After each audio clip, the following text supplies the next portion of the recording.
Okay, welcome everybody. First, we're going to hear the public testimony on agenda items before the meeting begins. Each speaker will have 3 minutes to speak. And when you begin speaking, there will be a green light over here. And when you have 1 minute left, there will be a yellow light. And then finally, at the end of the 3 minutes, there will be a red light. So at that point, you can finish your sentence, but you need to stop so someone else can speak. We have a few different speakers tonight. Actually, we just have on the pre-agenda, we just have two. Is that correct, Ms. Villarata? Okay. So first of all, Tony Burks. Does not look like Tony Burks is present. And now David Irving.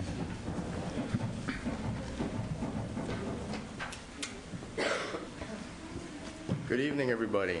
Good evening, everybody. My name is Dave Irving, and I am a teacher for San Diego Unified as well as a parent of children in San Diego Unified. I think you know that by now. I've introduced myself several times. Watching you all come in here, you seemed very happy and having a good time, and I feel like I'm going to be a spoil-sport here because I am once again standing here in my attempts to defend public education. Given that the recent budget issues, whereby hopefully more money is coming to our budget because of the changes where I'm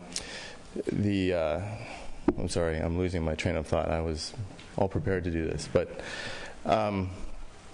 with the new monies that are going to be coming to us, San Diego Unified, because of the fact that the taxes are not going to be being used for public or for private development, redevelopment.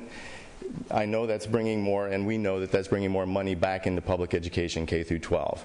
I'm asking you now, when we know that this money is coming, that we're getting more money than we thought we were getting, are you still anticipating having to lay off 900 teachers? Are you still anticipating the drastic cuts that we've seen in the past, now that we know that there's more money coming? And in response to that, since you're not going to be answering my question right now, but in the future with your actions, I'm asking you once again to try and take a different approach. Try and take the approach, instead of cutting to match an insufficient budget that we know is looming, now that we know that the insufficient budget isn't so insufficient because we're getting more money back, act on what you believe is necessary. In other words, present a budget to the state. Present a budget to the state that says this is what we need to do a proper job. And that way, you can have an argument or a discussion with the state. And I realize this puts potentially jobs in jeopardy. However, if we stand up for the right thing, then people gather around that, parents and teachers, and you as well, hopefully. So what I'm asking you to do is defend what we need, stand up for what is right, and take a different approach besides cutting teachers' jobs and schools. Teachers' jobs typically always end up, even after the schools get closed, teachers' jobs get cut, and then you end up hiring us back anyway, which means that we go through this huge turmoil of having insufficient amounts of teachers or substitute teachers and moving kids in classrooms, and 2 months into school, things start to settle out when we should be totally ramping up. And that's what I'm hoping to avoid by starting off the year the way we intend to start off the year, instead of taking the scraps that are thrown to us from the state. Thank you. Thank you, David. I'd now like to ask the Navy JROTC Color Guard from Serra High School to present the colors. Please stand.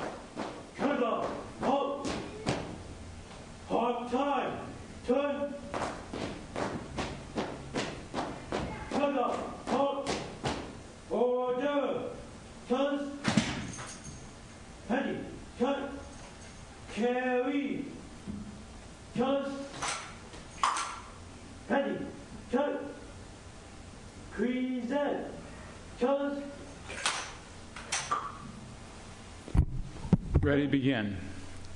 I pledge allegiance to the flag of the United States of America and to the republic for which it stands, one nation, under God, indivisible, with liberty and justice for all. Carry, toss, ready, toss, order, toss.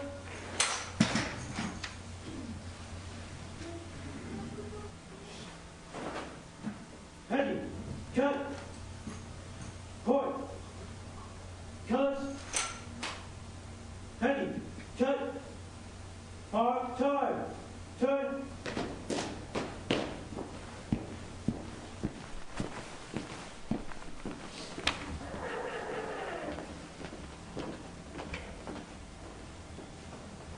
Thank you. You may be seated.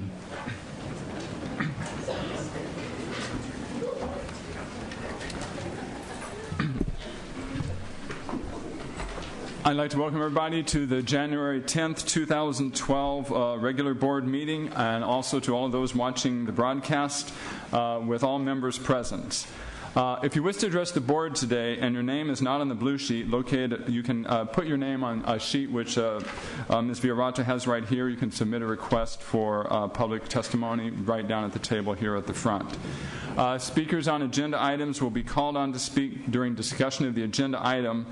And once the discussion on the agenda item begins, no additional public speaker requests will be accepted. We just heard the non-agenda item testimony, and if anyone has any further non-agenda testimony, that will be heard at the end of the meeting.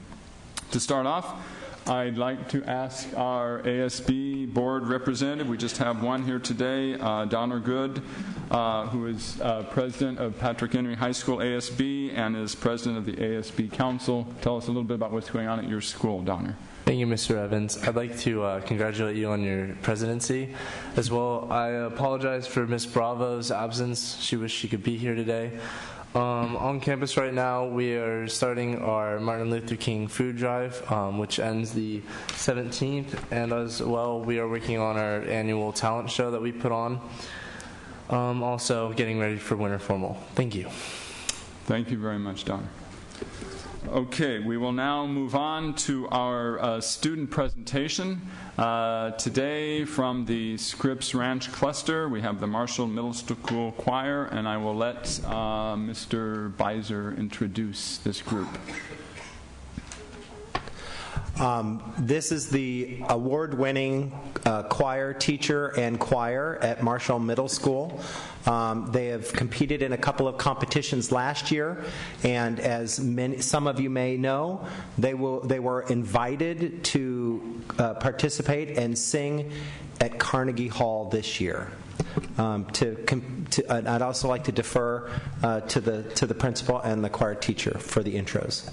Good evening, board members, Deputy Superintendent Meyer, Deputy Superintendent Stover, Superintendent Koba.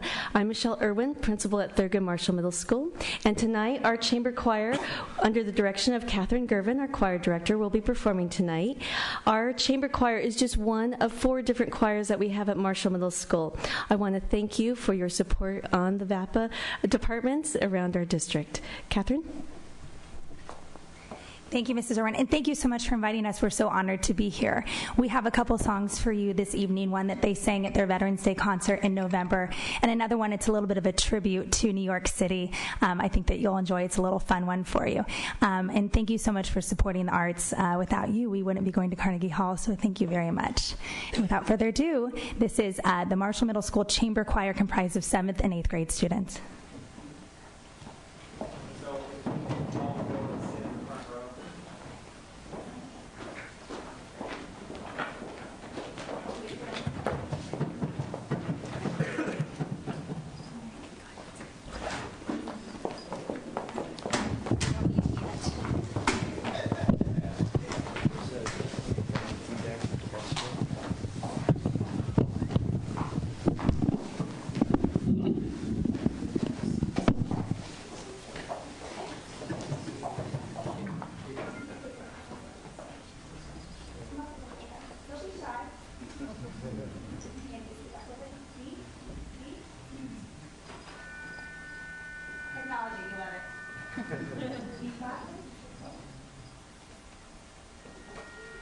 only sing acapella.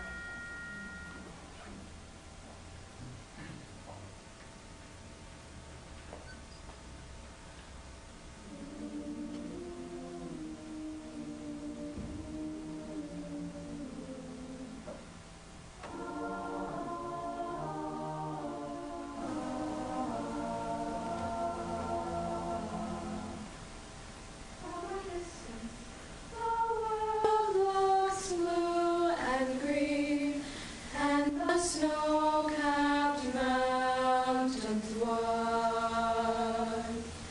From a distance, the ocean meets the stream, and the eagle takes to flight. From a distance, there is harmony, and it echoes through the land. It's the voice of hope, it's the voice of peace, it's the voice of every man. God is watching us, God is watching us, God is watching us. From a distance, we all have enough, and no one is in need. There are no guns, no bombs, no disease, no hungry mouths to feed. from a distance, we are instruments, Marching in a common band, playing songs of hope, playing songs of peace. They're the songs of every man. It's the hope of hopes, it's the love of loves, it's the heart of every man.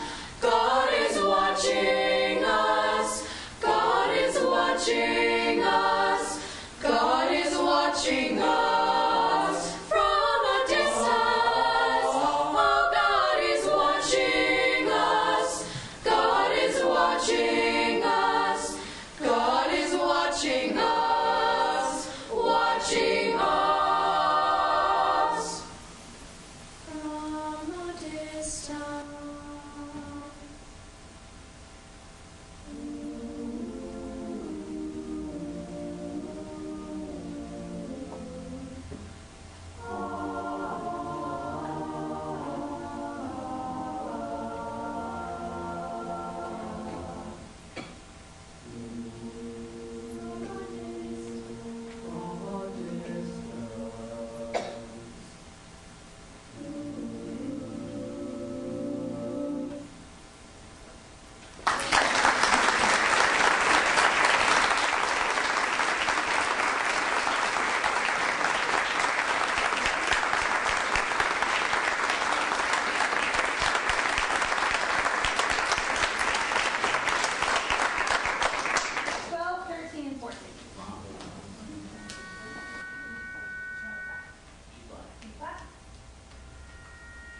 Yeah? We're not really fun. Testing? Hand it to Andy then. Hold on, just hold it down. Ready? Bum, bum, bum. bum bum bum. Yeah, I'm a buck Brooklyn. Now I'm down a Tribeca, right next to De Niro, but I'll be hood forever. I'm the new Sinatra, and since I made it here, I can make it anywhere. Yeah, they love me everywhere. I used to cop in Harlem, all of my Dominicanas right there up on Broadway. Brought me back to that McDonald's ticket to my stash spot, 560 State Street. Had you in the kitchen like a Simmons whipping pastry. Cruising down 8th Street, off-white Lexus, driving slow, but BK's from Texas. Me but Bed-Stuy, home with that boy Biggie. Now I live on Billboard. my boys with me. Say what up to tie-tie, still sipping my tie. Sitting courtside, knits and nets, give me high five. I'll be spiked out, I can trip a referee. Tell me about my attitude that I most definitely New York.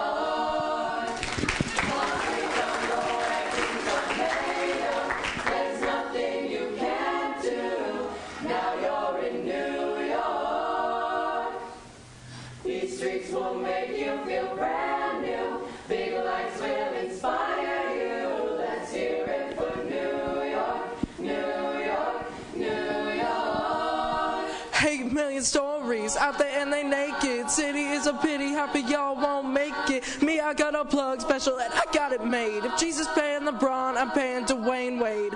3 dice CeeLo, 3 card Marty. Labor Day parade, rest in peace Bob Marley. Statue of Liberty, long live the World Trade, long live the King. Yo, I'm from the Empire State. That's Concrete jungle where dreams are made of. There's nothing you can't do. Now you're in New York. These streets will make you feel brand new. Big lights will inspire you. Let's hear it for New York, New York, New York. One hand in the air for the big city. Street lights, big dreams are looking pretty. No place in the world that can compare. Put your lighters in the air, everybody say yeah, yeah, yeah, yeah. In New York, concrete jungle where dreams are made of. There's nothing you can't do. Now you're in New York. These streets will make you feel brand new. Big lights will inspire you. Let's hear it for New York, New York, New York. Bum, bum, bum.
Thank you very much. That was really great, and it was a cappella. I think for our presentations by staff, we'll ask you to sing rather than no accompaniment required.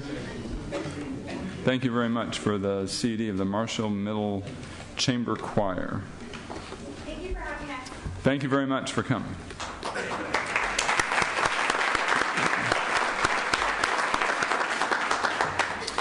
Okay, we'll start off the meeting with administrative assignments. Mr. Koba. Thank you, President Evans.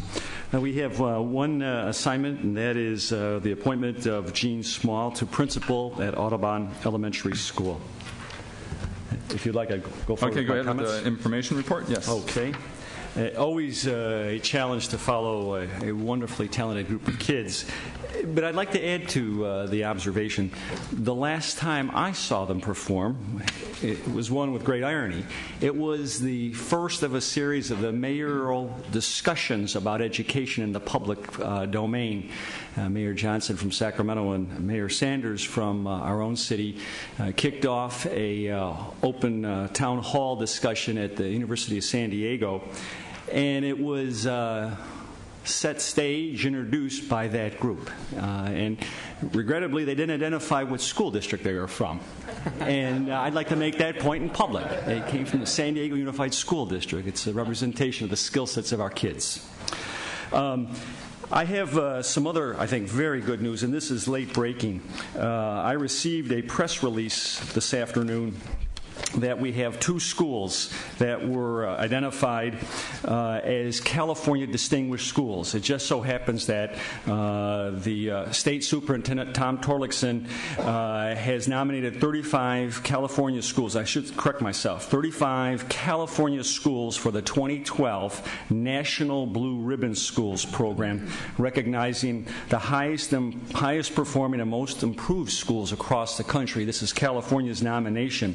Of the 35 schools that were announced today, 2 of the 5 come from San Diego Unified, Edison Elementary and the San Diego High School for the International Studies.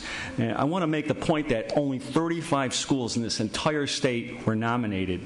2 from our own school district. There are only 2 other school districts of the 1,000 in this state that earned 2 other schools similar to us, and they are San Francisco Unified and Fremont. And there are only 3 schools in total nominated from this county. The other 3rd school from San Diego County was the Chula Vista Elementary School, Palomar Elementary. So I think another indication of some of the fine work, fine teaching and support and learning done by teachers and staff and students combined together. So, a couple other items that I want to catch the board and the community up, and I'm going to go back just before the holiday break to where we are. We had the good fortune to celebrate at Mira Mesa High School a special recognition, one of only 5 schools in the state that earned both California Distinguished Recognition and California Exemplary Career Technical Education.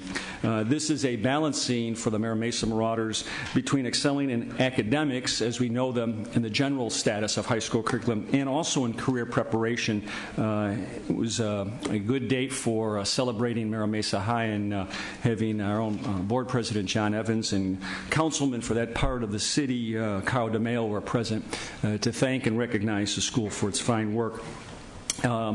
Then moving forward, I've had the opportunity twice now to speak with other superintendents from large urbans, including Fresno, San Francisco, and Los Angeles, and some of the senior staff and county superintendents about the proposed and evolving state budget, and I think that's a good forum. I hope that it continues. We had a discussion by teleconference on the 20th of December, and another one this past week on the 6th of January. So this collective focus on education with large urbans involved is the right thing to do. Moving on, we are working on a widening partnership with the Reality Changers. This is a wonderful organization founded and led by Chris Yanoff, I think almost 10 years ago. It's the focus on helping kids of high need from the inner city who perhaps are the first in their family to enter college, and how to help mentor, coach, and prepare them. This year we have been able to affiliate with Chris's organization at 3 of our campuses and trying to spread across the district. They include Point Loma High, Madison High, and Lincoln High, and we're in discussions to see what we can do to expand on that. The work he does to bring a reality, no kidding, changes to kids in school is one thing that we all want to support. My last 2 items I want to bring up, because of the new year, we've begun the school visits. I had the opportunity to stop by the San Diego Cooperative Charter School this past Friday. We want to look at both of the charter and the non-charter schools in the district and how we can identify best practices and share those. And very, very good visit to understand what they're doing in terms of curriculum, parent engagement, and a focus on a blending of hardcore academics with the arts. And then just the other day, yesterday, I was out in the Patrick Henry cluster with Area Superintendent David Lorden, and we stopped by Patrick Henry High, eventually Weinberger and Daylard. And then my other commitment is to go out to the clusters each month to understand how the parent, staff, community is engaging. And I happened to attend the Madison cluster last night, and really, I think not only recharged but encouraged by what I see both at the schools and at the cluster meetings. And that's all I have. Okay, and also, Superintendent, could you say a few words about the All Schools Fair on January 28th? Yes. We are making every effort to ensure all parents and students understand that the development of clusters is a strength of the district, part of our 2020 vision. Focus on a quality neighborhood school in every cluster. Every neighborhood school being a quality school in every cluster across the district. So the focus on the 28th is to bring every school together, both individually and as clusters on the 28th at Balboa Park, moving in, I think, a more in-depth direction from simply choice to the idea that in our own neighborhoods there are excellent schools, and that emphasis is going to be coming forward on the 28th. Thank you. Okay, we'll now move to our first board information reports for 2012. Start off with Mr. Beiser from District B. All right, thank you, Mr. President. I'd like to congratulate Marshall Middle School once again for having such a stellar choir program, and thank and appreciate every one of my fellow board members who fought so strongly last year in our difficult budget decisions to save and prioritize music and the arts in our school district. It's because of those decisions that music teacher is back again this year, and she's able now to take them to Carnegie Hall.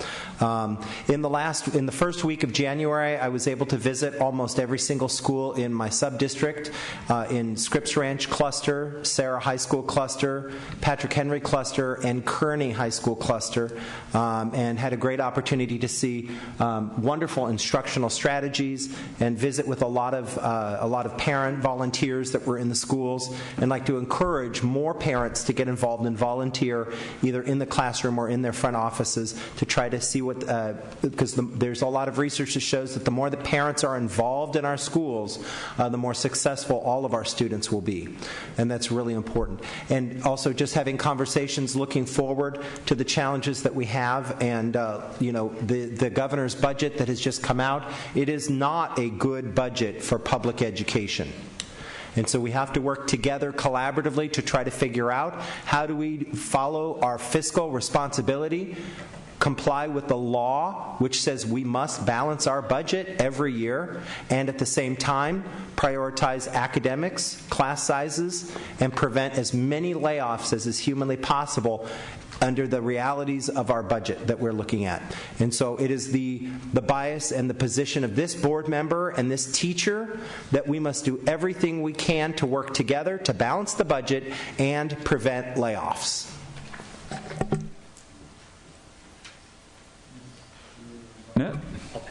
Okay. And Mr. Barrera?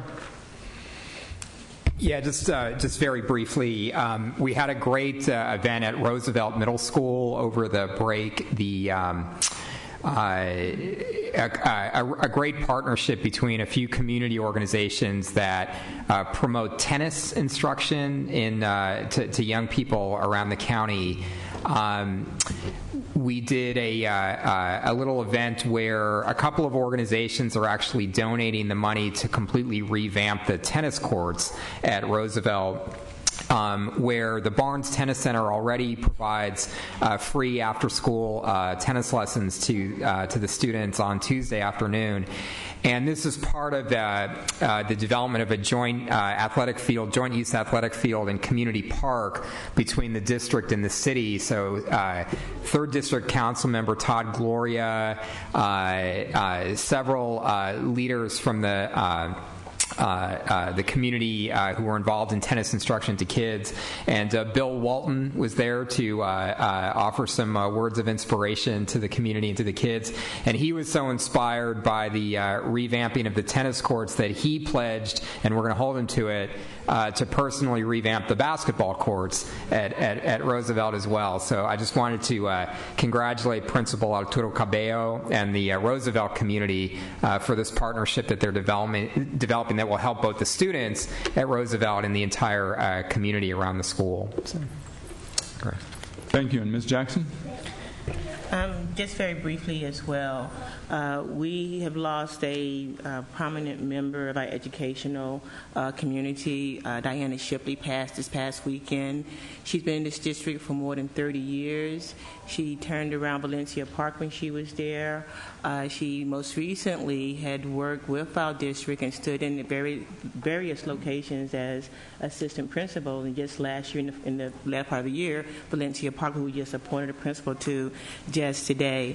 And I would ask for a moment of silence on her behalf at this time, please.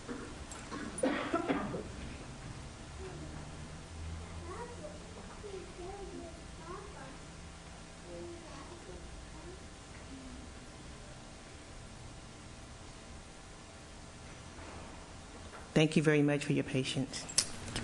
Thank you. For my report, I don't usually do resolutions and proclamations, but I do want to just take a minute to thank Richard Barrera for his service over the last couple of years as the president of the school board.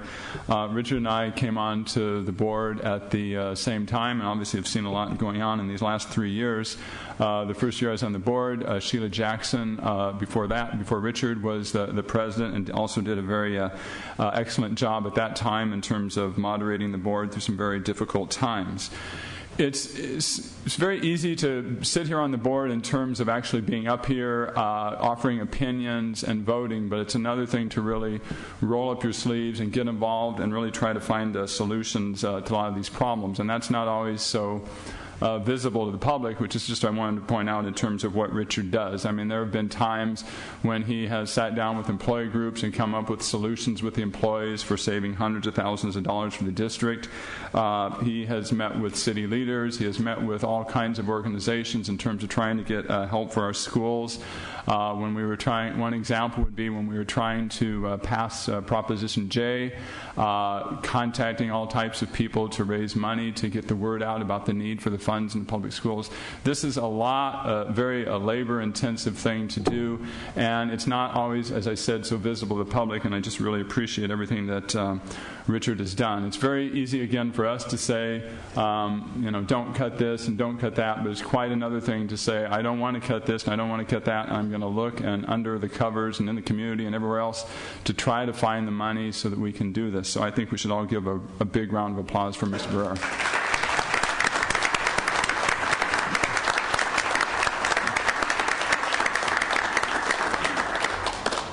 And he will continue to do that even though he is not the president, but this is a board of 5 equal members, all of which are participating on the board. Okay. First I need a motion to adopt the agenda. So moved. Second. Okay, please vote. Okay. Is that up?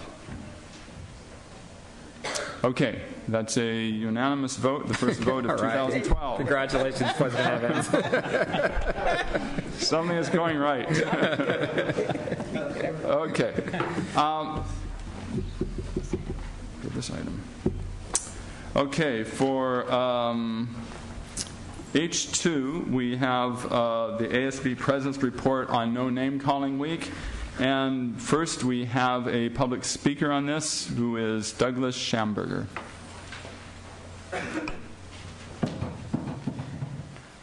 Thank you, Mr. President, and to the members of the San Diego School Board, Superintendent, and your administration. I'm Douglas Schamberger, counselor at 3 elementary schools in the San Diego Unified School District. And today of that 3, I'm at Sherman Elementary. My name, address, telephone, and email is on file. School counselors are needed to collaborate with school administrators and staff to identify and provide support for student needs. School counselors have the expertise to build programs that can effectively address student needs, including bullying.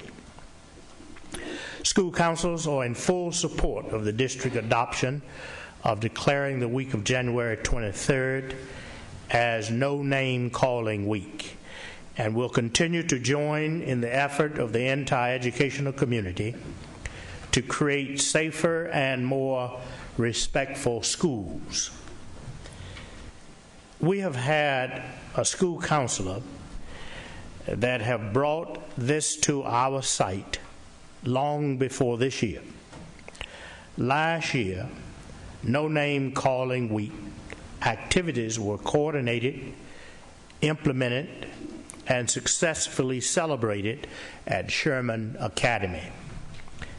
After a bullying survey revealed that name calling was the most prevalent form of bullying experienced by 3rd, 4th, and 5th graders, with more than 50% of all surveyed students reporting that they have been called a name that they did not like, and 26% of the students stating that they have been called bad names by another student more than 3 times in the last 3 months. In response, the school counselor made resources readily available for teachers to address name calling in the classroom and reinforced their teachings during a school-wide assembly. It was the hope of school counselor Gina Gardner to continue to build up this program by adding parents and community components this year, but unfortunately she did not make the last year's round of cuts.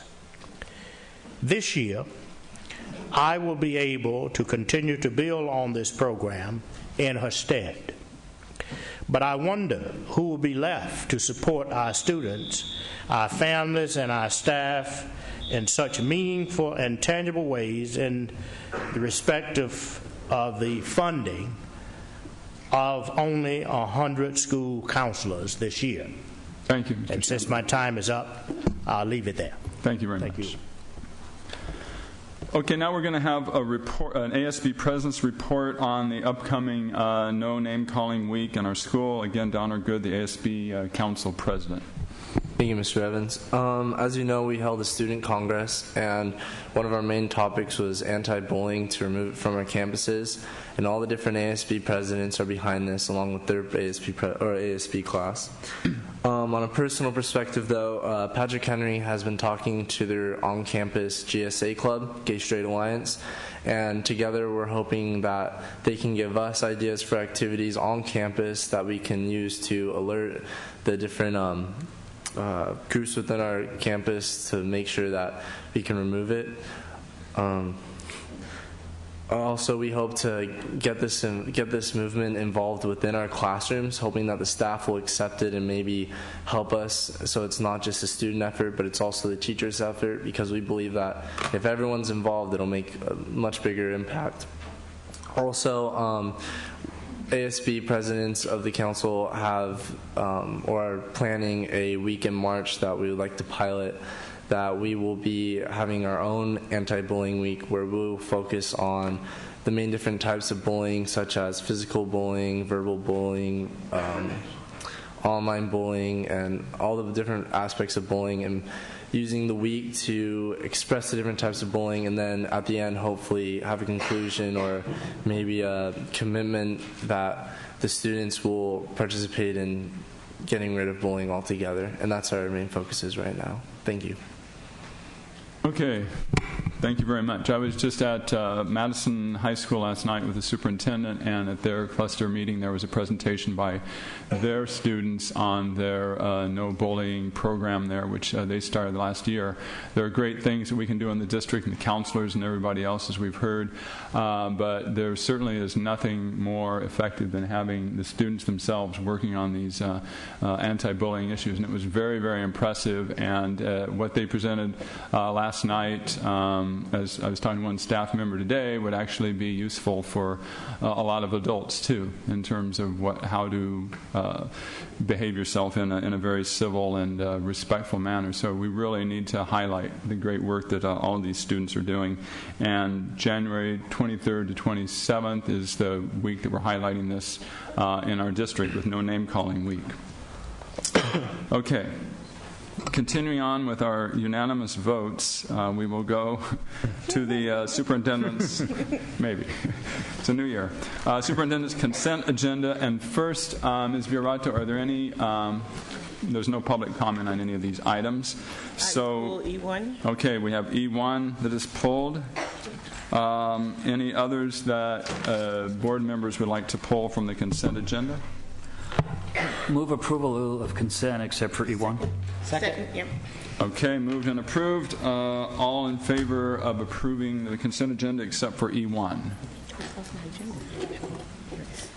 Okay, and E1 we will take up at the end of the meeting. We will now move on to student instructional matters, and we have the public hearing for Epiphany Prep School, a new charter school. So this is the hearing, and this is for information only. So, Mr. Superintendent. I'd like to have Moises Aguirre from the Charter School Office to introduce this topic, and I think we have some discussion afterwards, some speakers. Good evening, board members and superintendent. This is a public hearing, so there is no action required at this time. The petitioners are proposing to establish a new K-8 program. They are proposing to open the charter school for operation in the 2013-14 school year. The purpose of this public hearing is to consider the level of district teacher, other district employee, and parent guardian support for the charter petition as submitted by the Epiphany Prep Charter School. And again, there's no action at this time, and I believe there are representatives here from the petitioners, and we're available for questions. Thank you. Okay, we will hear from the public speakers on this item, and then following that we can have board questions and discussion. And this is not an action item, it's just information. So the same thing will apply to these. You have 3 minutes to speak, and please watch for the yellow lights so that you can wrap up what you're saying. I'm very good at getting people to stop at the end in my 45-minute sessions. Okay. Okay. First of all is Lisa Berlanga, and then following her is David Rivera. Good evening, and thank you, President Evans. Congratulations. Superintendent Koba, board members. Lisa Berlanga with the California Charter Schools Association. And I'm very happy tonight to be standing up here to introduce our charter developer member. Epiphany Prep Charter School has been working with us over the last year or so to develop their charter school petition. They are a very strong group. They come to you with business experience, as well as they've opened up their own private school and run it very successfully for several years. They have solid community support, as you can see by all the folks here in the audience.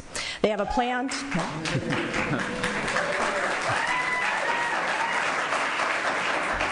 The color blue must mean something. There you go, light blue.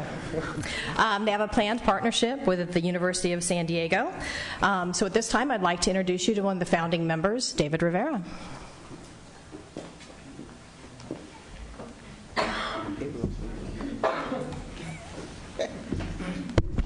Good evening, board members, President Evans, and Superintendent Koba. You're going to be receiving right now a flyer on the school, as well as a endorsement letter from Dr. Paula Cordero, the Dean of the School of Education, well, the School of Leadership and Education Sciences at the University of San Diego. On the front of the flyer, it goes through the leadership team. You're going to see extensive experience on there. We have a former school district superintendent. We have our board chair actually was an HR director or officer and vice president for the Copy Press, and he was in charge of over 5,000 employees. We have a corporate attorney who actually has her master's in education, and she taught for a few years before going to law school. We have a former school district superintendent, CPA. It's just a wonderful, we have an inner city teacher on there. It's a wonderful group, a couple of philanthropists on there as well.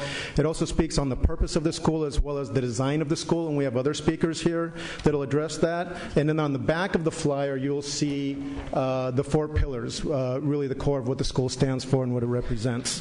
So you have those. My name is David Rivera. In the audience, I'm going to ask everyone who's supporting Epiphany Prep School to just stand up for a second.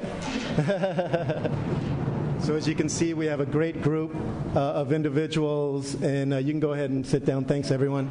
We have a great group of teachers, educators, parents are here, children are here, and they're behaving incredibly well, as you can see.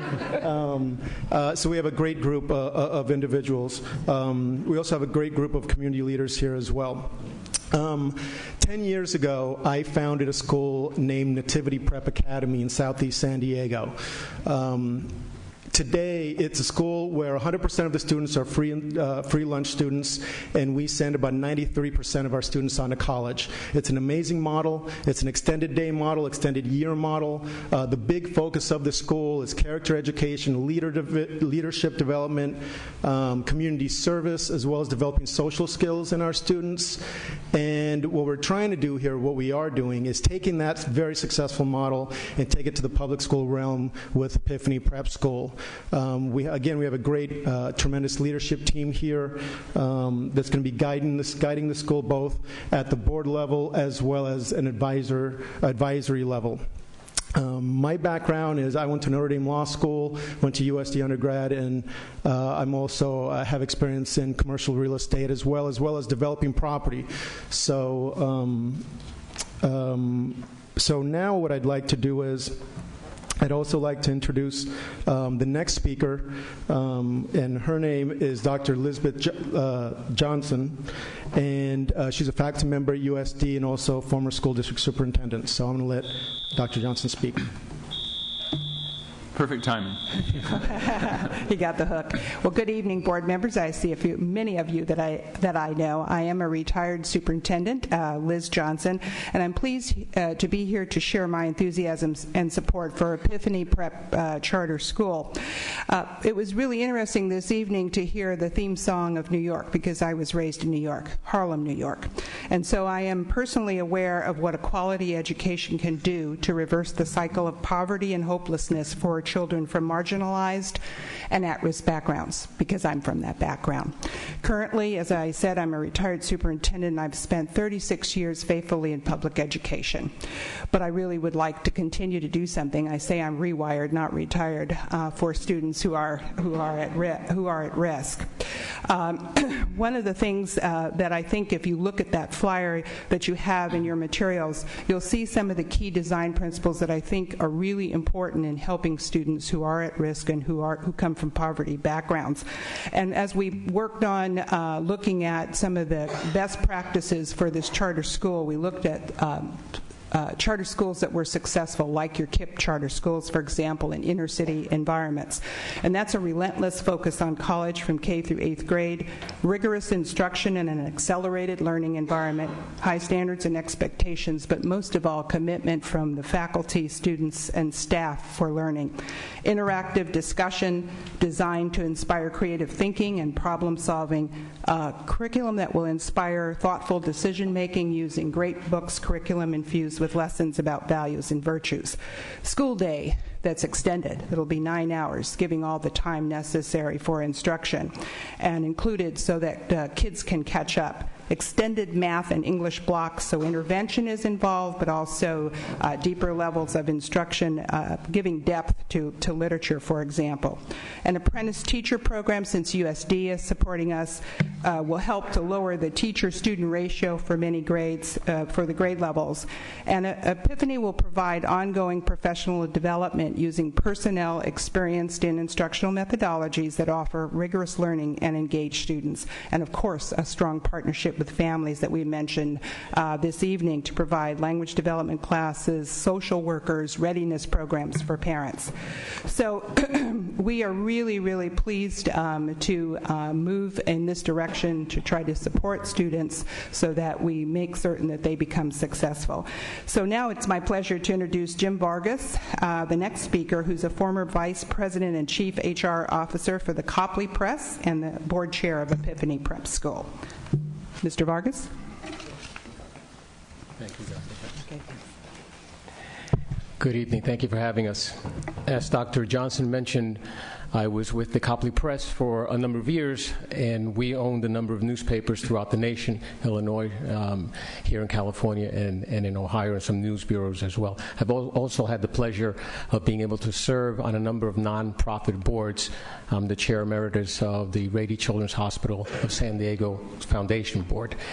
I also am the deacon at Our Lady of Angels Catholic Church, and we see firsthand, and I'm well aware of the challenges and the blessings, but the challenges primarily that are faced by many of our impoverished families.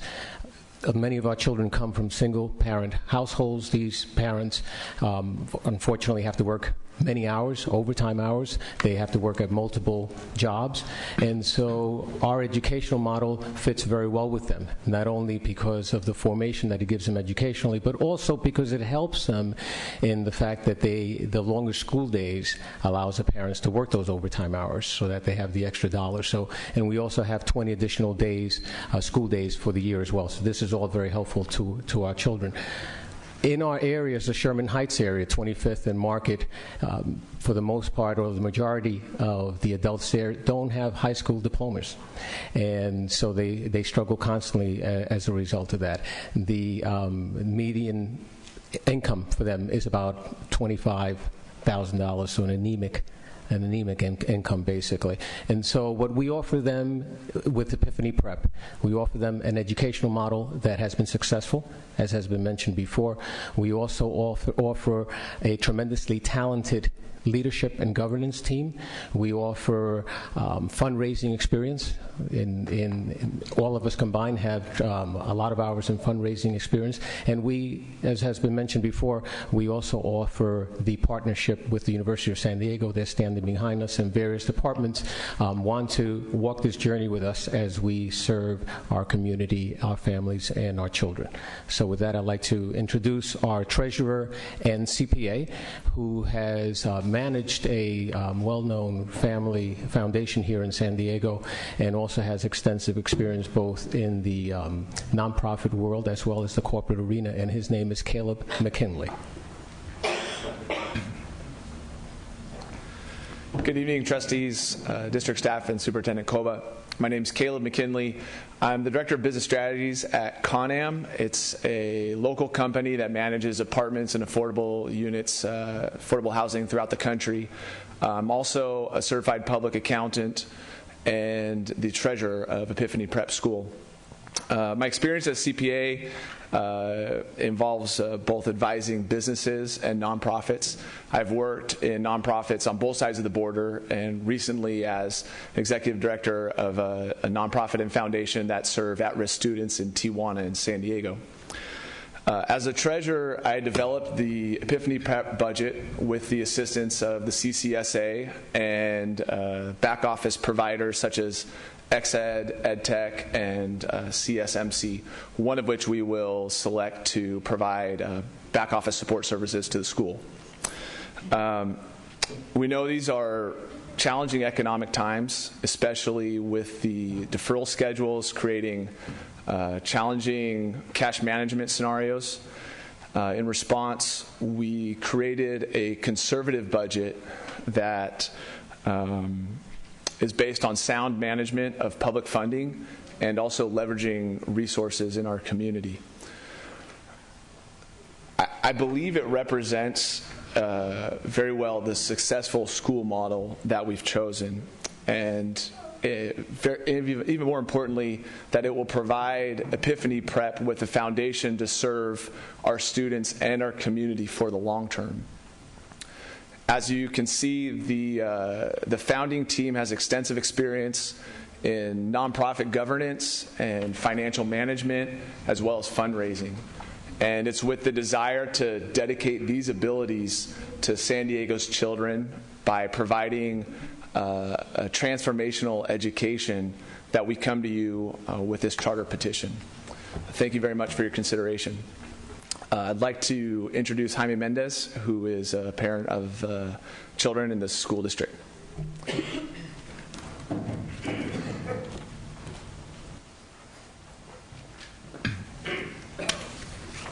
Good afternoon, everyone. I'm a parent of the children for Epiphany School.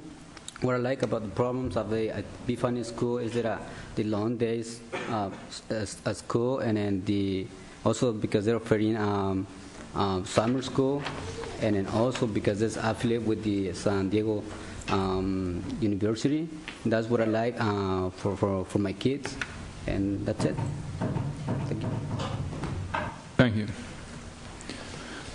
Okay, that concludes the public comments. Board member questions, discussions, Brewer? So just a few questions. I don't know if David or who the best would be to respond. Yeah. So David, do you have a site, a location identified? Yeah, we over the course of the past year have actually looked at about 90 properties. We've narrowed them down to 3, and just last Friday we narrowed it down to 2 actually. And so both sites we like.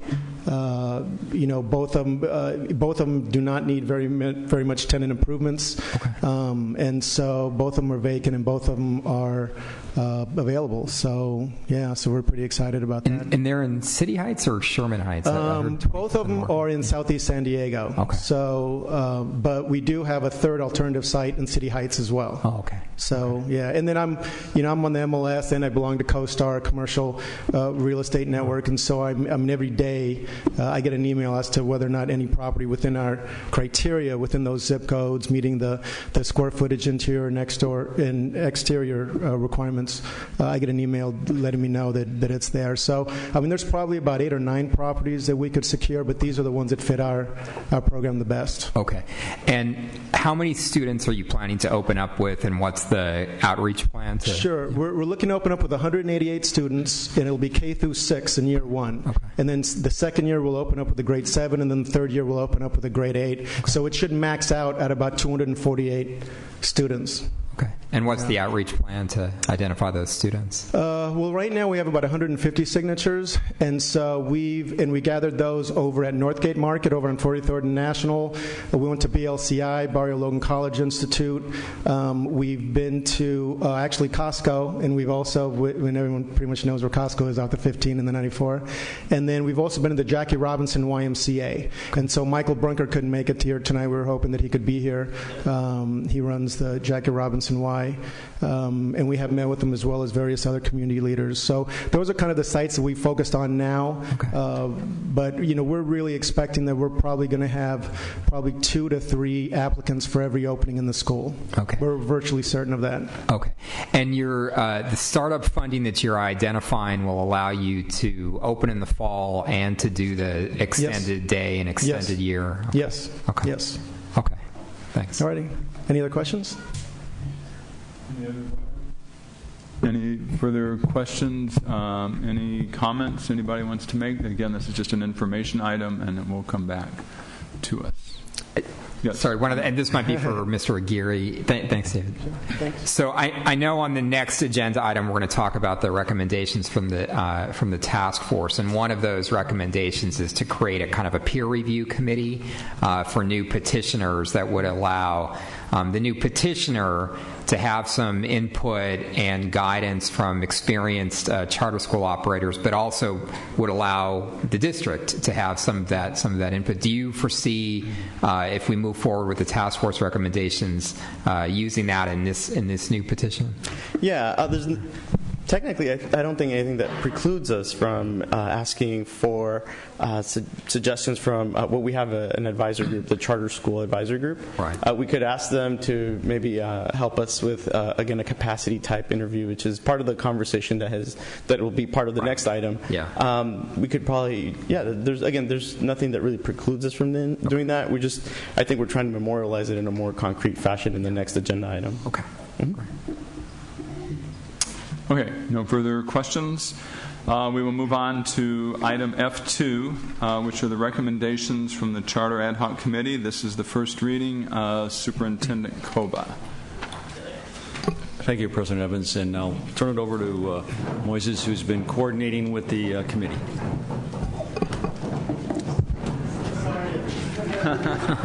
I'll wait a second so that everybody...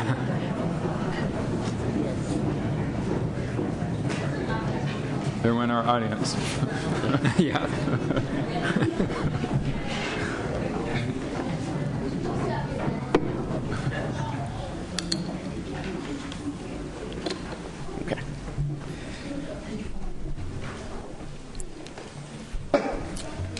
All right. This next item, the Charter Ad Hoc Committee updated policy regarding charter schools, is first reading. It's not an action item. On November 1st of last year, the Board of Education received an update on the issues that the Charter Ad Hoc Committee was working on as part of its efforts to develop a comprehensive charter school policy. Since November, the committee has continued working to meet its and is proposing to the document the policy based on the document that's in board docs. This is only a portion of the comprehensive policy as requested from the board. This policy is regarding the board's direction to review how the initial term of a charter school is approved, and also to address concerns regarding meaningful parent voice in the governance and operations of existing charter schools. This first reading is taking place to provide an update to the board about the ad hoc's work, and also to obtain further direction in order to submit a version for board adoption at a later meeting. One of the main features of this recommendation is that it would provide the opportunity for a charter advisory principal group to have input into the Office of Charter Schools as our office develops the recommendation for the board as it regards to new charter petitions, specifically along the issues of the length of the term and also some of the financial considerations. Another feature of this policy would also offer an additional intervention for charter schools that desire some peer-to-peer support from other seasoned charter school administrators who are part of the charter advisory group. And again, our recommendation, or our first reading, is in board docs. And if you have any questions, we're available for questions. Thank you. Okay, board discussion, questions, comments? Speakers on this item? No, there are no speakers on this item. Correct. Okay. Mr. President, as you know, when Mr. Barrera and I recommended that the board set up this task force last year, the goal was we all want charters to be successful, and I know the charter community does as well. At the same time, we were faced very quickly with some controversies at two charters early last year, and we want to find a way to, in a productive and functional way, to address when those issues come up, which clearly is not at the podium of board meetings. When it gets to that point, it's usually, as we saw last year, it becomes very challenging. So the other aspect of this was, and I felt strongly about this, was that once we approve the charter, yes, there are certain state-required annual activities of the school district, from audit and visiting the sites and so forth, but we have a small charter department and some 40 schools, and the workload is significant. And once we approve the charter, it's pretty much out of our hands, as it's intended by the law, unless there's a problem or there's a renewal. The specific concerns that I had was that there be adequate financial planning and resources, and that there not be an overextension of rent commitments and so forth. I noticed the rent in the last charter was around $150,000 a year, and we've had charters come in at $250,000 a year, which is a lot of money. So the idea was, on the one hand, to say, we early on, in order to deal with this, recommended some charters get only approved for 3 years, in order to make sure that if they were having problems, we could deal with it sooner instead of having them drag on. I think the intent of this process is to say, yes, we would like them to have 5 years, but we have to feel confident that both the fiscal and the academic side is going to be as rigorous as possible.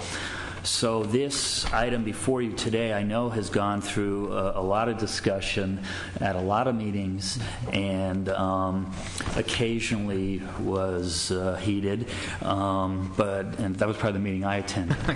And so I think this gets us a long way there. I think there's a specific item that Mr. Barrera is going to want to address, but I guess what I would ask staff to consider in the committee is, I know the charter community would like to say, approve our charters, leave us alone, let her do our job, and the Constitution allows that. But from my perspective, I want to make sure that the only, if you will, the only stick we have is the term. And we want to make sure that that whatever process is being used is, I mean, maybe there would be some sort of point spread, or when you're dealing with the issues here, the three issues are essentially the ability, the financial aspect of it, and the capacity of them, and the academic aspect of it, and to make sure they have adequate reserves and adequate personnel to handle the academic approach. So I guess the thing that I'm not sure about is how will this relate to a specific charter proposal coming forward, and as whether there can be a matrix put together to evaluate these aspects when it comes through the Charter Advisory Committee and staff to recommend the term. So I don't know if there's been any discussion of that, because that's kind of an area that I want to make sure that I'm concerned about. And I know Mr. Barrera had another area that you might, if you wanted to speak on. Sure. Well, I'll throw it out, and then we can have Moises respond. So the area that I've had a lot of discussions with the group has been around the notion of a democratically elected board, and and it starts from it's sort of a challenging place to begin, because on the one hand, we know that charter schools are independent organizations, similar to and often in the form of nonprofit organizations that develop their own board and develop boards, based on the kind of expertise that people feel is important to make a school succeed, and that's terrific. But we have to remember that charter schools are unique nonprofit organizations in that they are public organizations, that they are supported by primarily taxpayer resources. And so the issue for me, that was obviously prompted by the promise, issue, is around what happens when the school community loses confidence or has some serious concerns about the governing board of the organization, the people who are making decisions for the organization, in a public institution that is resolved through elections. So having listened to the members of the task force and not wanting to try to, kind of move forward with a one-size-fits-all approach, and respecting the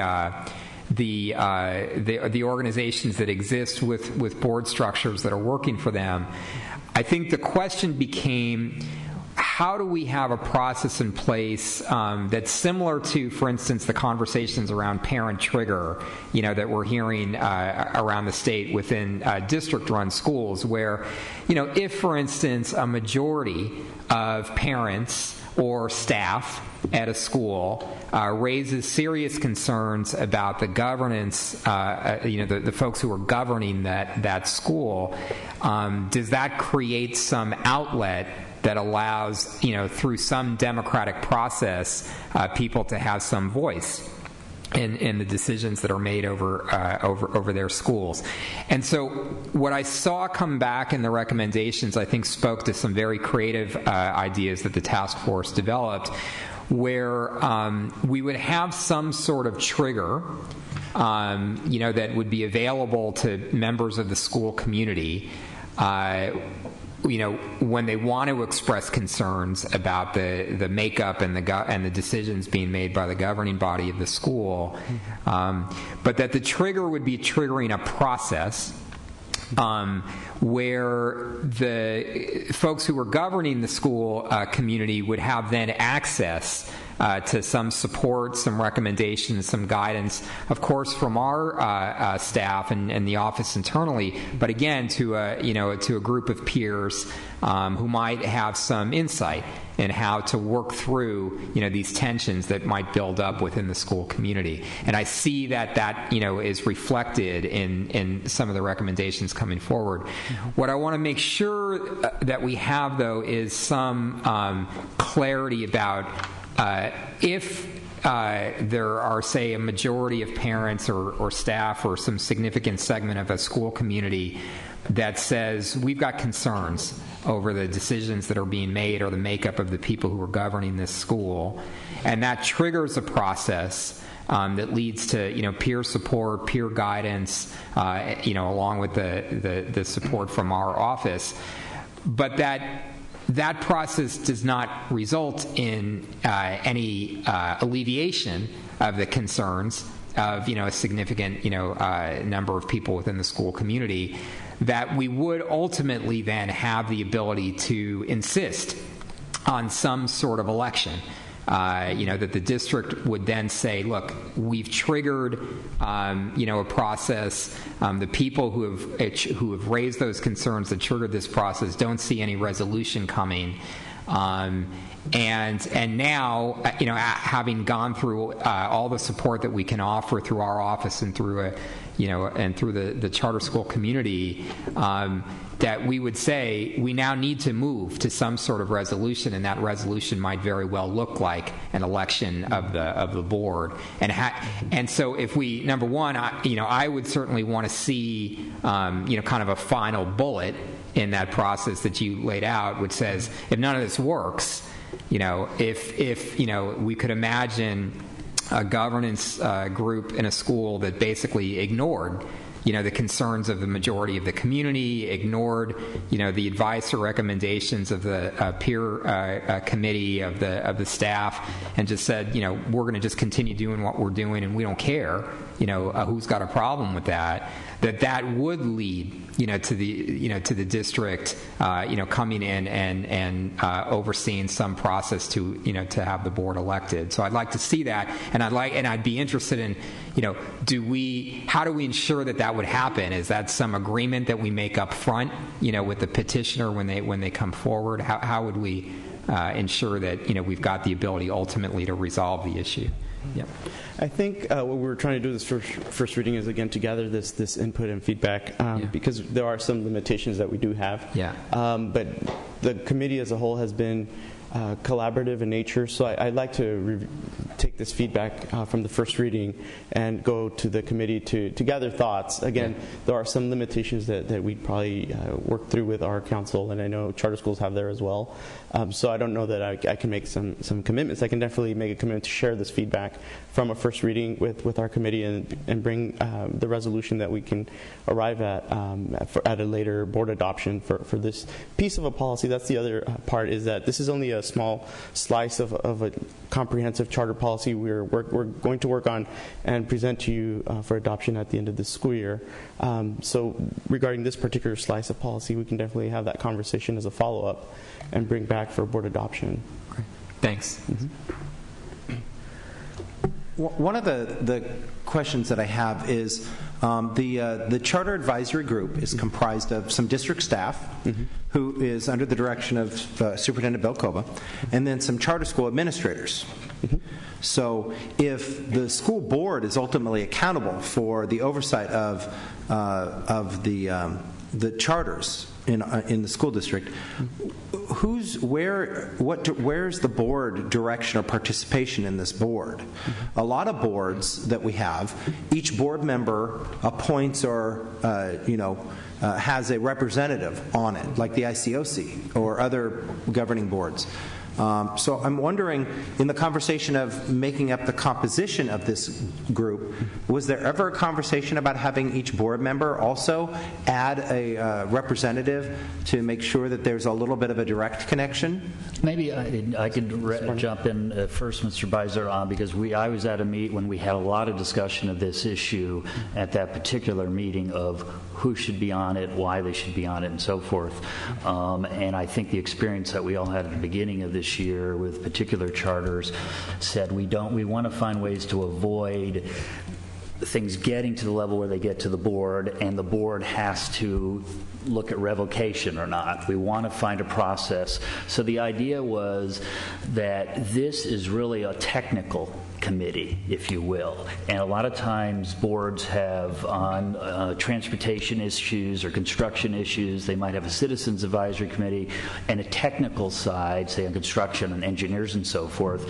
Thought was that this committee is supposed to be, if you will, the senior members of the charter community in San Diego who have proven success, and that they are almost mentors to the charter community. And you're saying that people that the board, if each board member up here got to appoint somebody to also be a part of the conversation, that we wouldn't appoint, that's all I'm saying, is that I think that it would behoove us as a board, and I don't know if it's appropriate to make a motion on this agenda item, because it is agendized, to, is it appropriate, well, it's information. It's information at this point, but you can certainly bring, we're putting items which are going to be taken back and brought back to us. Well, right, but makeup of the board I don't know if it's appropriate, Mr. Shanky, for me to make a motion on this regarding the Charter Advisory Group.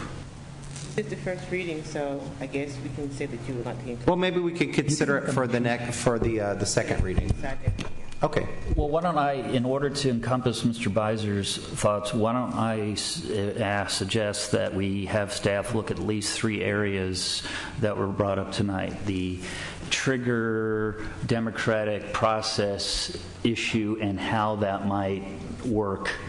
Number 2, the issues that I raised as far as having some sort of measurements, because once from giving the term of a charter, the goal is to be able to approve a charter that's 5 years, but if a charter is considered weak, then what the 1 to 5 year thing, and third, to bring back options for the board that staff and the committee thinks are reasonable to address Mr. Beiser's concern about the makeup of the Charter Advisory Group, and maybe respond to the issues of the different makeup. Would that meet your needs, Mr. Beiser? Well, I don't have any problem with the current makeup of the Charter Advisory Group at all. I mean, I think you should have charter school administrators. I think you should have district staff. But I honestly think that it would behoove us, because we are legally responsible and accountable. I believe it was one of the opinions, I could be wrong, one of the opinions of the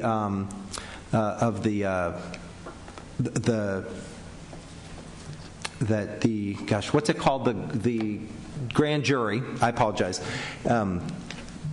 I was watching Rick Perry on TV last night. Anyway, but it was one of the opinions of the grand jury that we need to do a better job of having oversight over charter schools. And so I think that what I'm kind of throwing out there is not that we change the composition of the Charter Advisory Group, but that merely we add perhaps one appointee from each board member, so that we have a little bit of a direct connection. And that's all I'm suggesting that we do. That's all. Thank you. Any other questions? I guess one question in terms, and maybe it's obvious from the description here, but in terms of the term of the charter, that we actually do have the flexibility of anywhere from 1 year to 5 years. I know we've discussed that before, and the pros and cons and so forth, but we can, for each charter that comes forward, say we are giving you a 5-year charter, we're giving you a 2-year charter, and so forth. For new charter petitions, the board has that flexibility to offer up to a 5-year period. For renewals, it's a set period amount of time, and then unless there's some type of agreement that's worked out. But new charters up to 5 years, renewals 5 years. Mm-hmm. Hold on. You just said unless there was something else. What is that? In some instances, there's been outside factors. State Department of Education outlines adds a charter school to a list, and we've been able to agree to agreements that have a less than a 3-year agreement, but technically the charter school has to agree to it. So there's some conditions that may apply. And why would a charter school agree to less than 5 years? Well, because the alternative would probably be non-renewal in some instances. Oh, okay. All right, I understand. Thank you. Okay, so this is the first reading of this. This has been an ongoing issue in the last few years on the board.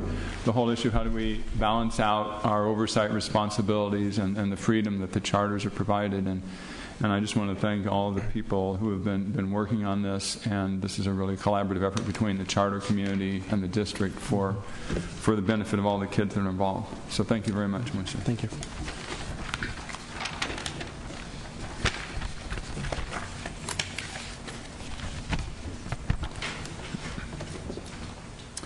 Okay, item G1, approval of the minutes.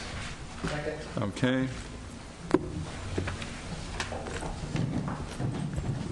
Another unanimous vote. Okay. We now are going to item H1, the presentation in support of a new California Interscholastic Federation Section South. And for this item, what we are going to do is it's being brought up to be discussed today to get the determination from the board if they want the superintendent to invest the time to investigate this further. We have several speakers, but I'd first like to ask Ms. Jackson to present the information. Thank you very much. And certainly the goal tonight is just to share some information. As many of the audience know and the board members know, over the past few years, we've raised some concerns with the CIF. The question is whether or not we can do better and what that would look like if we did do better. And so I've asked one of the community members, Mr. Payne, he has about a 7-minute presentation that he's going to give the board, and then we can hear the speakers, and then I'll make a motion after that. That's fine. And also, I forgot to insert in there, I want, after we've done all that, before we move forward, to have the superintendent make a response to, before we vote. Okay, sounds good.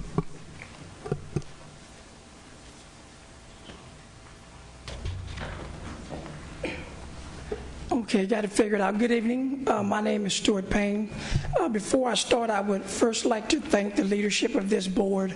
I have actually come to speak to you several times over the past year and a half on these issues, and I've always found you to be open and willing to take a leadership role to address whatever issues come before you. Could I just ask a question? Are you, forgive me because I'm fairly new here, are you a staff member of the district? Are you who are you? What is your background for your expert? Very nice transition. Thank you, sir. I appreciate it. I am a Sweetwater Union High School District parent, but I am also a walk-on coach here in this district.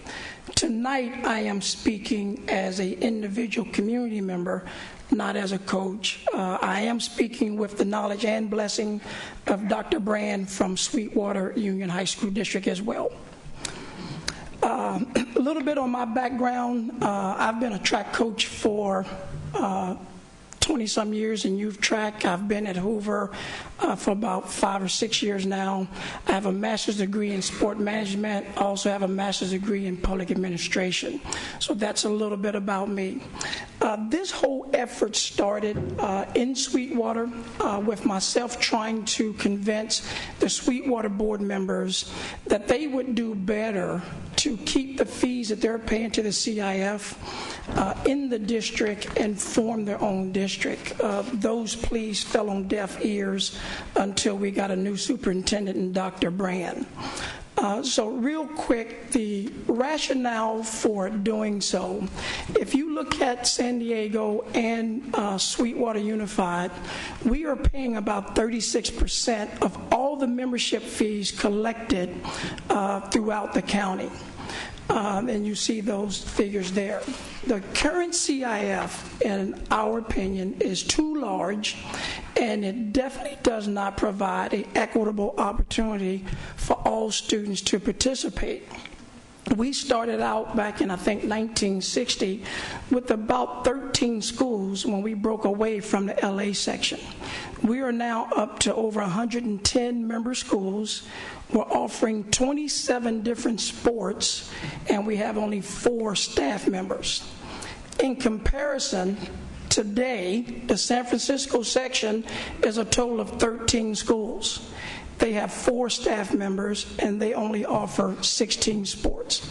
The Oakland section is a little confusing. They have a total of 16 schools, but that really comes out to be about 6 because just like San Diego High School has multiple campuses, they have a couple of those as well. And they also have a staff of 4. There is also, under the current CIF, a unfunded retiree medical benefits liability. In 2002, the current CIF received an actuarial report that told them they needed to set aside $48,000 each year starting in 2002 to fund that liability. They didn't start funding it right away, and when they did start funding it, they didn't fully fund it. What they did do, based on an auditor's recommendation, is we used to have a 50-50 split in the playoffs. And so what that meant is 50% of all the revenues from the teams that participated in the playoffs, 50% went to the schools, 25 each, and 50% went to the CIF as a cost of running those playoffs. That changed in 2002 to a 70-30. So right now, one school is, the hosting school is getting 20%, the visiting school is getting 10% of those playoff fees. There was another report in 2006 that said, hey, you need to start setting aside $64,000 each year. They haven't fully funded that $64,000 either.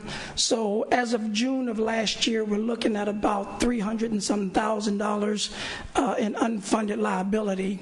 And that doesn't include the new commissioner and assistant commissioners and their increased salaries.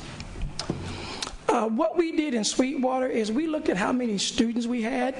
I'm sure you know that you pay for every student that's enrolled in your school. Whether they participate in athletics or not, you're charged a fee. Well, in Sweetwater, only 35% of our total student population was actually participating in athletics. So we ended up paying $31,000 for students who did not receive a benefit. And if you look at the private and smaller schools, there's 54 schools that have 1,000 students or less, and we paid more for students that didn't participate than they did for all of their students combined. We think if you were to do a study here, you would find that you probably have some similar statistics. This slide here just kind of shows where the schools break out. There are 45 schools that pay less than $1,000 in membership fees, 9 schools that pay between $1,000 and $2,000. All of our schools fall in the $2,000 to $3,000, $3,000 to $4,000, $4,000 to $5,000, or more than $5,000. And I've listed the number of schools you have in each of those. That does not include your charter schools that are also members of the CIF as well. The next slide just kind of shows you, we took a random sampling of the playoffs, and we said, okay, the top 3 districts are Sweetwater, Grossmont, and of course San Diego. What is your level of participation in the playoffs? And so we picked some random sports, boys and girls. And the interesting thing is, nowhere are we 36% combined of the playoff participant teams or schools. The next slide, this is Sweetwater schools. We looked at how many championships we had won for that $49,000 in fees we had paid, and we only won 2 championships. So the slide shows there's 45 schools that pay less than $1,000. 14 championships were awarded to those 45 schools. and then you can see how the trend goes there. We had one school between the 3,000 and 4,000 range that won a championship, and one school in the 4,000 to 5,000 range that won a championship, and the green shows how many schools we had in that particular range. The next slide is a geographical distribution of championships. This looks at one entire CIF cycle, the fall, the winter, and the spring of last year. And you will notice that the majority of the championships are being won north of State Route 56, which is your Poway Unified School District, the San Diego Unified School District, and then you have several private schools there as well, Cathedral being the most prominent. You have some north of Interstate 8 and a couple south of Interstate 8. And then, of course, you have Coronado, the North County schools, to include those in areas like Escondido. So clearly, the lion's share of participations in championships are north of State Route 56. I looked just for the fall season of this past year, so the fall season sports that just ended. They just announced the all CIF teams. Of 194 students that were recognized for all CIF, only 37 of them came from either Sweetwater or San Diego Unified, and it breaks it out there. They also named 9 athletes of the year. San Diego had 0 athletes of the year in the fall sports. Sweetwater had 1.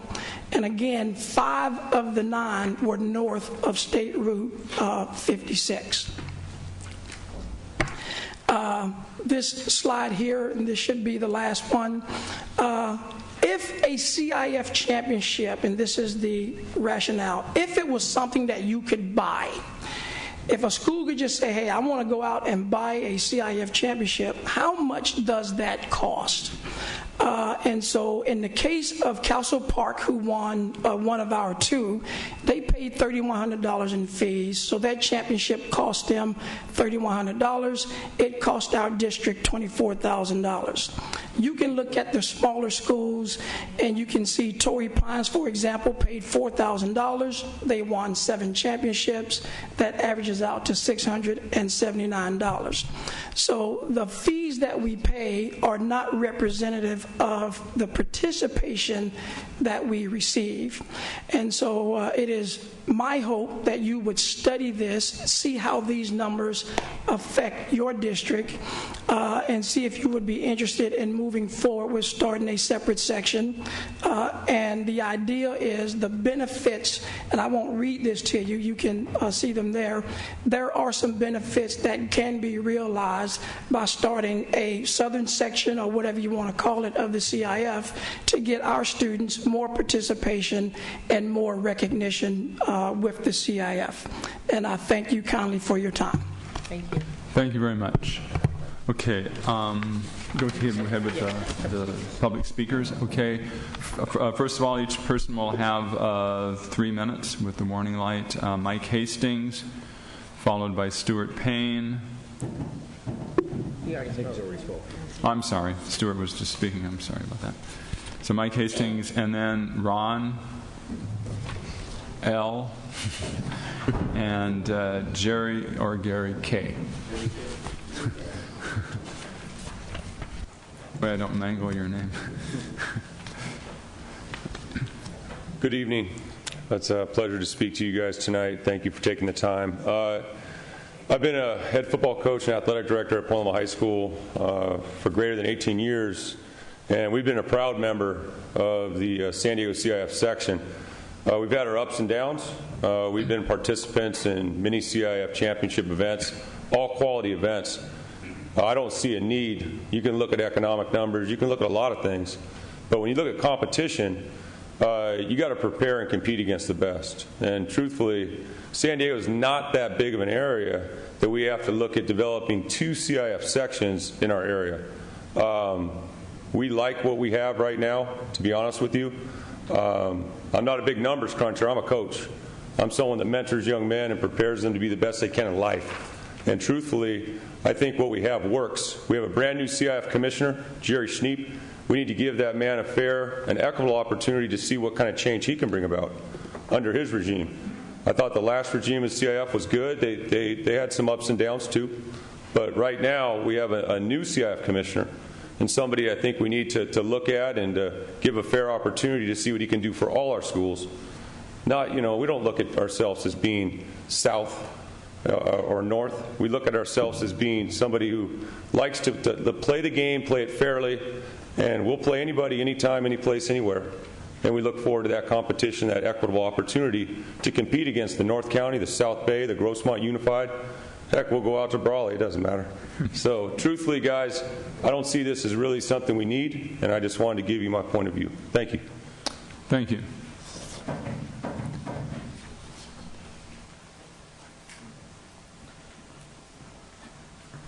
Good evening, Board. I'm Ron Lardizabal. I'm the athletic director at Hoover High School. Just want to come up and speak a little bit about the agenda item.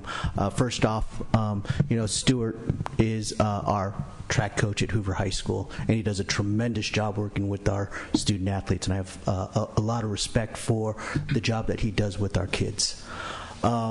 But in terms of creating a new CIF section, I agree with Mike in the sense that we have two new commissioners there, an assistant commissioner in John Labita and the new commissioner in Jerry Schneep.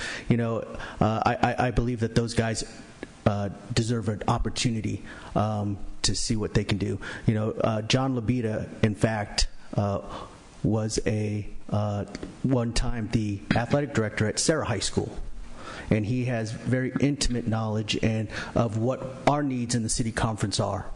And I believe they are both longtime coaches, both longtime athletic directors and administrators in our section. And they both bring a lot of experience to the table. One of the things that I really like about them is that, they have been there in the trenches with us as athletic directors, as coaches, and they have very intimate knowledge on what needs to be done in our section and the changes that can be made to make our section better. And I believe that they deserve that opportunity to show us. We had a great CIF summit today where they went over several committees regarding playoffs, regarding competition, and so they are working on bringing about change. And I truly do believe that they deserve an opportunity, and and we can go from there. Thank you. Thank you.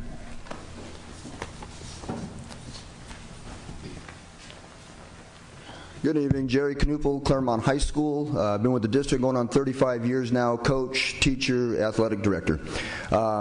Today we had an opportunity to have a CIF summit, and we've never had that before. In 35 years, I've been with a lot of commissioners, and it's the first time they've ever had one of those. And what we discussed today was a lot of the issues that Stuart brought up. I know Stuart as well. He's a good man.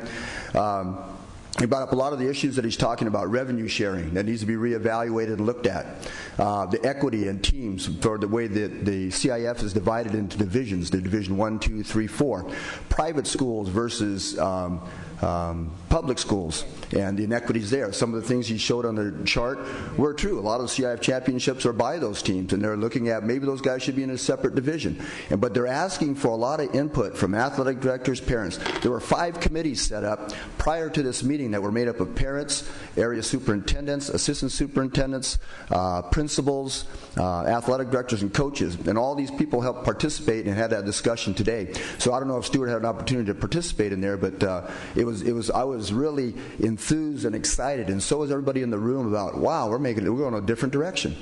And again, I will say it was the other person's fault, but I probably had a grievance with every not a grievance, but just an appeal or here, an appeal there, and you agree to have differences about situations. But we have a lot of rules that were put in by the site commissioners in this county, and that are not the same as the southern section or the LA section or the Oakland section. And these are all issues that we've had concerns with for a long time, and those are all open to discussion now. That was all discussed today. And again, as Mr. Lardizabal said, John Labita is a homegrown guy. Mission Bay, teacher coach. Sarah, teacher coach, athletic director, La Costa Canyon, well respected. I've known him for over 20 years. Jerry Schneep, I've only known for the last 5 years, but well respected. In fact, we had some joint conference and athletic director with Southwest, or the South Bay, and the city district. So I think that this new regime that's in is really going to address a lot of these issues that are brought up this evening, and I think that they'll address it, and they're open to communication, and they're open to talk about any and all areas of concerns. And so I think the system that we have is good. Excuse me, it's not good, but the people that we have in place now are going to address those issues. Thank you. Thank you, Jerry. Okay, Sheila, do you want to make some comments, and then we'll go to the superintendent? Absolutely. First of all, I'm very happy to hear about the summit.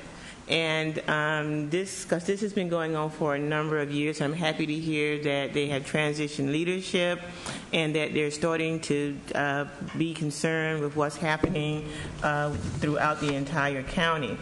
The item tonight was not to say that we were going to break off and start a new CIF, but I think that it would merit the district to at least run the numbers in comparison on page number, I'll say 3 of our handout. One of the reasons this came to my attention was when I was board president and I had to sign the monies that we pay CIF, I was asking at that time, why are we paying them so much money? Why do we pay them for every high school student that we have versus only those that participate in athletics? Because it would seem if we're going to pay a fee for participation, then the students that perform in arts, those fees should go to the arts, not to CIF. And so, but the way it has been in the past is we paid one blanket amount for all the high school students in our district, and the CIF kept those funds. In addition to that, Lincoln High School was in the playoff for a number of years, and I didn't know until it was after the playoff season that the school received very little funding. They only received, and I think the 70-20, they received 70-30, they received the 20% that really went to paying the extra custodials and security staff for hosting the event there at their school. So all of the additional revenues that were made during the playoffs went to the CIF. So as the people that spoke today, and it was at the summit today, I hope that all of those issues that have been brewing all of these years are going to be addressed, and that they don't think that whatever what happened tonight, that they can go back to business as usual.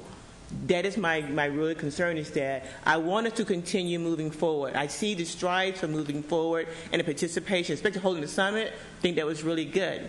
But what I would ask tonight, that the superintendent and staff actually do a fee structure so they know how much we're paying per student, so the whole board knows, and then certainly to look at I think it was page number 6 as well. And I don't think we had that many championships except for outside of the football. I think lacrosse might have had one. But those are 2 things I would ask that the board do. That the superintendent look at, running an analysis of those particular 2 pages. The 2 pages again are, it would be page number, the 2 topics I want to say the page that says the structure fee, which shows how much money we pay altogether versus how much we paid if we were only the students that participated in that particular sport. Because I do question whether or not we should have to pay for every student in the district. I think paying a fee for those who participate is sufficient enough, but not to pay for every high school student in the district.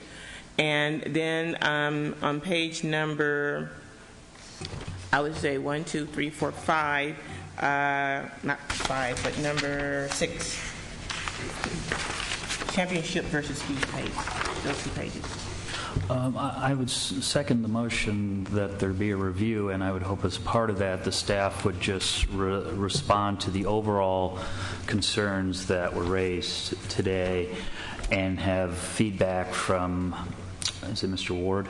Yes. As well, and get information. So I would support that understanding. Okay, Superintendent Koba, you want to comment on that? I would tell you that I support where the ADs had came up to speak. We have just opened up a new leadership tenure, and I have met with the new commissioner. He is trying to correct a number of the criticisms that have been brought to bear. In fact, last year I had a meeting with the ADs and we actually sent a letter. My concern right now is about capacity to go off and do further analysis on different issues. I mean, I could clearly tell you how much we're paying because it's a straight high school student enrollment number. And these numbers, I mean, how many dollars per championship are easy. I mean, you just divide how much you paid, and that's what your championship is. But I don't think that it's all about what it costs to buy a championship. It's all about the quality of competition. And over the years, we've had plenty of good quality competing schools in our district. I asked the board, where do we want to spend the time? Would we want to send the finance people off to crunch the numbers and send the ADs and Bruce Ward off to take a look at this? The new commissioner just came in this past fall. He's got a new deputy. The ADs talked about it. They have formed task force. They're going to look at the fee structure, the scheduling, the competitiveness, the governance, and so on and so forth. And I'll tell you, I can take these numbers and we can add and divide them and make them look what you want to make them look like. But do we want to spend the time and the capacity right now to go explore this? And we're talking about an effort that if we spend some time today, continues on for a couple of years. We don't control the decision. It's made at the state level. I wonder about the kids that have been playing and preparing and working and the rivalries we have within our own county. And it's not just narrowly the school district, but across the school district. So I guess my response to the board is, do we want to spend time looking on this at a crossroads where you have a new commissioner bringing together parents, staff, and school districts to improve upon what they have? Well, that's the question. What's your recommendation? My recommendation is we move on. I mean, we have ADs, principals already participating in task force. Let them do that work and come back and talk to us about how they want to make changes. That's where I would go with this. Okay. Mr. Barrera. Yeah, it seems like what would be helpful, at least just speaking for myself, would be some report from Bruce Ward and the staff about what are the issues that we're raising right now within the CIF structure. So what are we identifying already as San Diego Unified's issues that, for instance, that we wanted to address at the summit? Maybe get a report from that with some opportunity for some feedback from the board, about which issues we should be raising, and then some periodic report about what progress is being made on those issues. So, I mean, what I'd be more interested in than rather, asking the staff to do new analysis is just understanding what are the issues that we're currently already raising, and what's our sense, from Bruce Ward and our athletic department about whether those, issues are being addressed or not, and come back to us in that way. So you're saying basically to have Bruce Ward and the others just outline what the issues are and what is being done about it, as opposed to doing analysis of whether or not to form a new section and so forth. Just have them give us a report what the problems are, have been, and what is being done about it. Yeah, and then whatever comes out of that. The motion didn't call for looking at whether to disband the CIF and create a new one. The motion said do a dollar analysis of those two charts so we actually know what our financial impacts are, and this is a question we have in a lot of areas. How much do we spend and how much do we get? And and if Mr. Koba says that can be done easily, and then the other thing that I added as seconding it is that we have Mr. Ward come back and give his views, which I'm sure he has a lot of the issues that have been raised, and that's not, it's not going in the direction of leaving, changing. It's just saying get some more financial data, know how we're impacted, and then see what Mr. Ward and which I'm sure feels about these issues. In fact, I think the good time to do this is when there's a change of leadership there, because if there are new people who are good people, which the coaches said they are, then let's make sure we all know as a district what our issues are holistically, and make sure we can, hopefully make it work better. If we ultimately decide we can't, then we can look at other options. So I don't think that this is particularly should be seen as threatening. I'll tell you, I don't know enough about the issue at all to know good, bad, or other. I mean, I've had a child in interscholastic sports, and it's one of the most confusing things that I've ever dealt with. So I think just having more information and clarity should help us. So I think that's all we're asking, Mr. Koba, on this. Understand. I just didn't want to go into a long, drawn-out cost analysis. So it's analysis of those 2 pages, and then it's a report from Bruce Ward. And what we'll do is I'll pull out the letter that I wrote to the commissioner, the prior commissioner, after consultation with the ADs and principals, because it listed a couple of pages of concerns we had. And it's my expectation that those concerns are going to be addressed by the new leadership team. Okay. So are you satisfied that this is not an excessive use of staff time? We'll work on the 2 reasonable? pages. Okay. Okay. Any further discussion? Yeah, I'd like to chime in a little bit. First of all, I would behoove Mr. Ward to partner with the folks, the director of athletics down in the Sweetwater School District, and to see if maybe they do have some of the same concerns that we do share, because together maybe we can affect change via the summit a little bit more quickly. Because I'm a little bit concerned that great, they have the summit. They're talking about some very important issues and concerns to change the organization within to address the outcry from some of these, from our school district and other school districts, and some concerns there. But then what's the, and I don't want to I would just want to make sure that there's an implementation plan, and that it's not in 5 years' time or 6 years' time, that it's next year. Next year.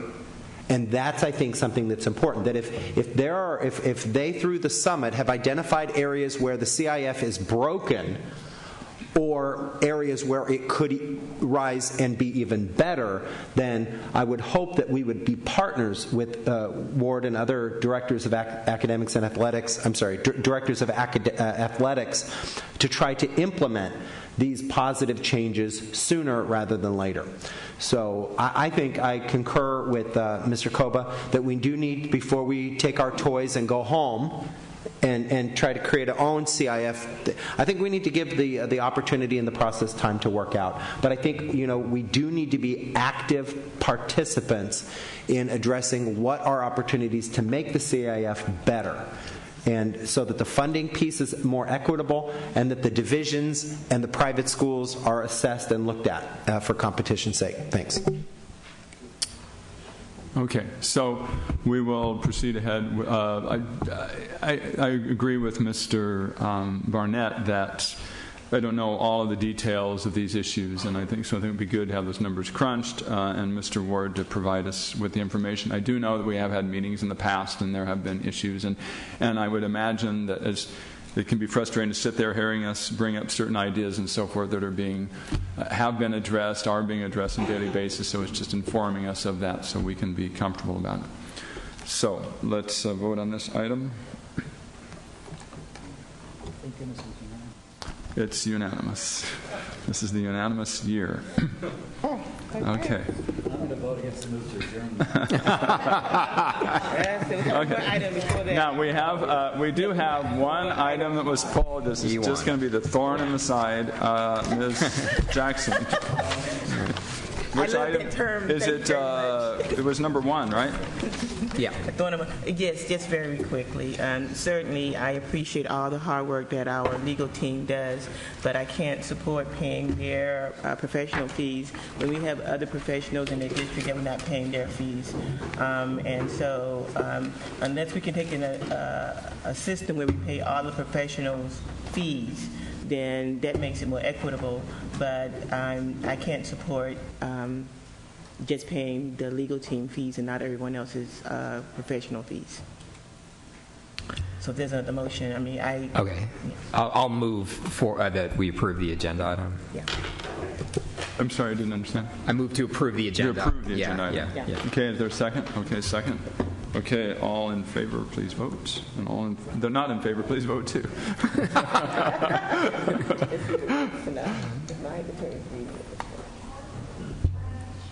Delay here. It was a little satellite delay. The chairman's controlling the. My button. Okay, there we go. There we go. My new button works. First, what a way to start the year. It was the Kim Jong Un. The honeymoon lasted. Okay, that is that. We will now adjourn, and we will have a brief debriefing upstairs. Brief debriefing. I'll vote again. Oh, well. I did. A little blemish on the otherwise immaculate